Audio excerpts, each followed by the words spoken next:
बिस्मिल्लाहिर्रहमानिर्रहीम। अस्सलाम वालेकुम स्टूडेंट, कैसे हैं आप सब लोग? उम्मीद है आप सब खैरियत से होंगे। तो आज मैं 18.4 एक्सरसाइज स्टार्ट कर रही हूँ, जिसका क्वेश्चन नंबर 1 का थर्ड पार्ट। इसमें हम थ्योरम्स अप्लाई करेंगे। तो इसका फर्स्ट क्वेश्चन है, if X ratio Y equal to Z ratio W then prove that. ये प्रूफ करना है, X cube plus Y cube divided by X cube minus Y cube equal to Z cube plus W cube divided by Z cube minus W cube. ये आपको proof करना है इससे। ठीक है, अब इसके थ्रू हम किस तरह से प्रूफ करेंगे? तो पहले हम क्या करेंगे, प्रूफ लिख के सॉल्यूशन नहीं लिखेंगे, इसमें प्रूफ लिखेंगे। Okay, let X ratio Y equal to Z ratio W. ठीक है, जो क्वेश्चन था ना वो मैंने यहाँ पे लिख दिया।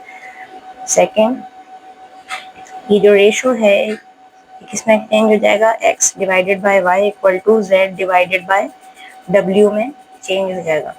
उसके बाद इसमें क्या करेंगे कि हमें इसके जैसा इसको बनाना है। तो सबसे पहले मैं क्या करूँगी, क्यूबिंग ऑन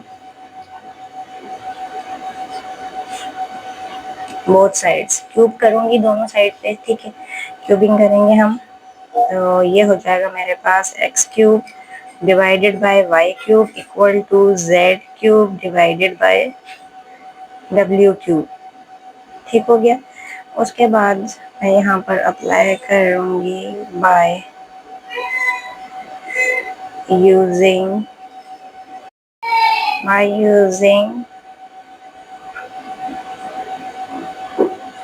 थ्योरम ऑफ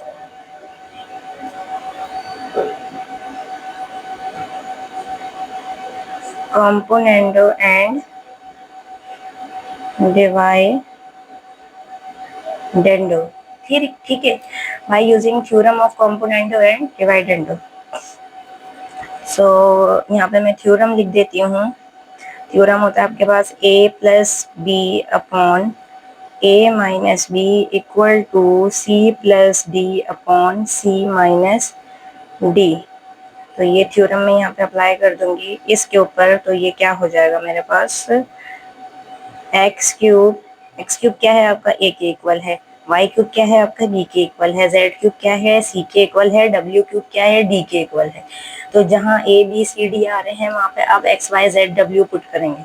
ठीक है, एक्स क्यूब प्लस b आपके पास ये है, तो आपने लिख दिया plus Y cube divided by x cube minus Y cube equal to c आपके पास z क्यूब प्लस d आपके पास w क्यूब, c आपके पास again z cube minus d आपके पास w क्यूब। ठीक है, तो ये आपके पास प्रूफ हो चुका है। देखें, जो आपके पास लिखा हुआ था क्वेश्चन वो आपके पास क्या हो गया, प्रूफ हो गया है। तो हम यहाँ पर लिखेंगे hence proved. Okay, next question की तरफ चल। ओके, सो नेक्स्ट क्वेश्चन है क्वेश्चन नंबर 5 करवा रही हूँ मैं इसका, क्वेश्चन नंबर 1 का पार्ट 5। ठीक है, 4 नहीं करवा रही हूँ मैं। ठीक है, पार्ट 5 करवा रही हूँ। 4 बिल्कुल थर्ड के जैसा ही है, तो अगर आप कहेंगे तो फिर मैं 4 भी करवा दूंगी। 5 पार्ट क्या है इसका, क्योंकि अभी टाइम कम है और सिलेबस बहुत ज़्यादा है स्टूडेंट्स का, तो इसलिए मैं ये शॉर्ट वीडियोस मतलब शॉर्ट कर करके मैं क्वेश्चन करवा रही हूँ कि एक पार्ट आप करो, एक पार्ट मैं यहाँ पे वीडियोस में डालूँ ताकि आपको वो समझ में आ जाए, हेल्प मिल जाए आपको। ठीक है, अब इसके अंदर आपके पास क्या हो गया कि let X ratio Y equal to Z ratio W. ठीक है, ये X upon Y equal to Z upon W, जो रेशो था हमने उसको फ्रैक्शन में चेंज कर दिया। ठीक हो गया।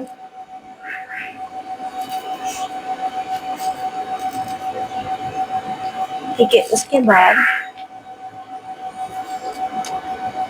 अब यहाँ पर आप देखें x के साथ 2 है और y के साथ क्या है 3 है। यहाँ पर भी x के साथ 2 है और y के साथ 3, और यहाँ पे z के साथ 2 है और w के साथ क्या है 3। तो आप क्या करेंगे, multiply 2/3 multiply by 2/3 on both sides. ठीक है, हम मल्टीप्लाई करवाएंगे दोनों साइड्स पे, किससे? Multiply by 2/3 on both sides, दोनों साइड्स पे हम क्या करेंगे? मल्टीप्लाई करवा देंगे। तो ये हो जाएगा मेरे पास x/y multiply by 2/3 equal to z/w multiply by 2/3। ठीक है, ये मल्टीप्लाई होने के बाद क्या आ जाएगा? 2 multiply by x 2x, 3 multiply by y 3y equal to 2 multiply by z 2z और 3 मल्टीप्लाई बाय w 3w। ठीक है, फिर उसके बाद हम यहाँ पर अप्लाई करेंगे theorem by using theorem of componendo and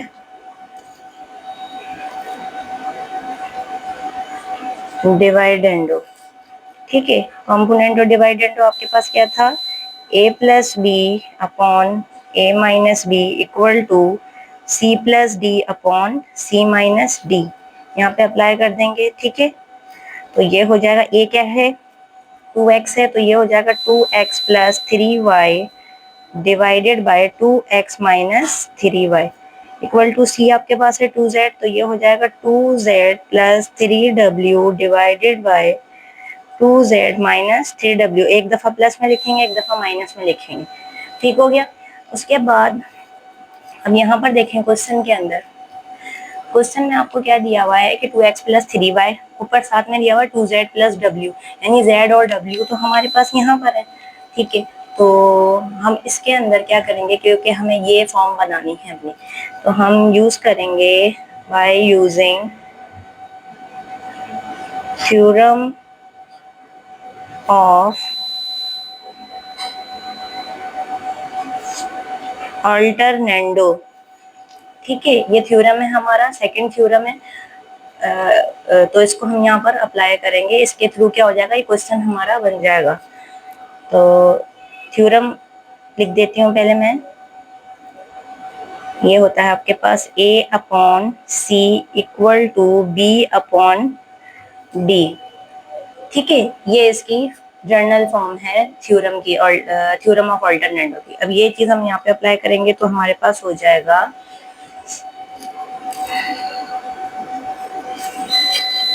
2x plus 3y upon. ठीक है, अब देखिए मेरे पास यहाँ पे क्या था, यहाँ पे मेरे पास क्या था, ये मेरे पास समझ लें ये a है। ठीक है, ये आपके पास क्या है b, ये क्या है c, ये है d। ठीक है, तो मेरे पास है यहाँ पे अल्टरनेंडो के थ्योरम के अकॉर्डिंग कि a/c, तो a ये है और c ये है, तो 2x प्लस 3y डिवाइड किससे हो जाएगा? 2z प्लस 3w से, 2z प्लस 3w। ठीक हो गया। उसके बाद यहाँ पर है b/d, तो b कहाँ है मेरे पास? ये है 2x माइनस 3y डिवाइड किससे हो जाएगा? 2z माइनस 3w से। तो ये हो गया मेरे पास 2x माइनस 3y डिवाइड हो गया 2z माइनस 3w से। ठीक हो गया। उसके बाद again we are using theorem of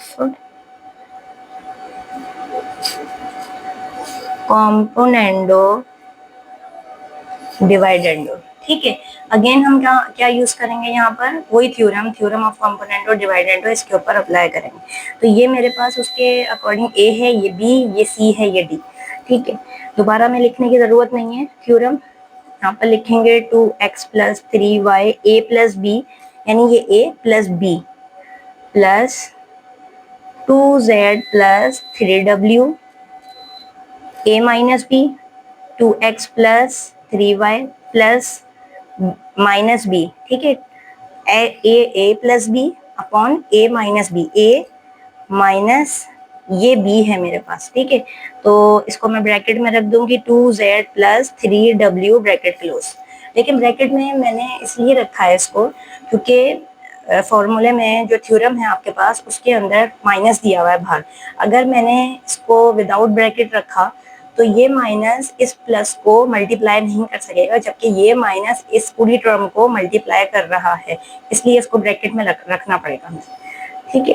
equal to c plus D, तो c क्या है 2x minus 3y plus d मेरे पास ये है, ये सारा रख दूंगी 2z माइनस 3w, ठीक है, divided by c minus d 2x minus 3y minus again आ गया, तो ये माइनस इस पूरी टर्म को क्या कर रहा है, मल्टीप्लाई कर रहा है, ये वाला माइनस थ्योरम का, ठीक है, इस पूरी टर्म को। तो इसको भी ब्रैकेट में रखेंगे 2z माइनस 3w, सही है। अब मैं क्या करूंगी, जो माइनस है ना इनको मल्टीप्लाई करवा दूंगी ब्रैकेट से, तो ये हो जाएगा मेरे पास 2x plus 3y plus 2z plus 3w, ये सेम रहा, divided by 2x plus 3y minus plus minus 2z minus plus minus 3w equal to, ये सेम रहेगा मेरे पास 2x minus 3y plus 2z minus 3w, ठीक है, divided by 2x minus 3y minus plus minus 2z minus minus plus 3w, ठीक हो गया। अब आप इसको चेक कर लें कि ये आपके क्वेश्चन के अकॉर्डिंग है या नहीं, सेम आपके क्वेश्चन के अकॉर्डिंग है, ठीक है, ये आपका हो गया आंसर। सो अगर इससे रिलेटेड आपको कोई भी चीज़ पूछनी है तो आप कमेंट सेक्शन में मुझे बताइएगा। नेक्स्ट वीडियो में मिलते हैं इंशाल्लाह, जब तक के लिए like subscribe my channel, okay, अल्लाह हाफिज़।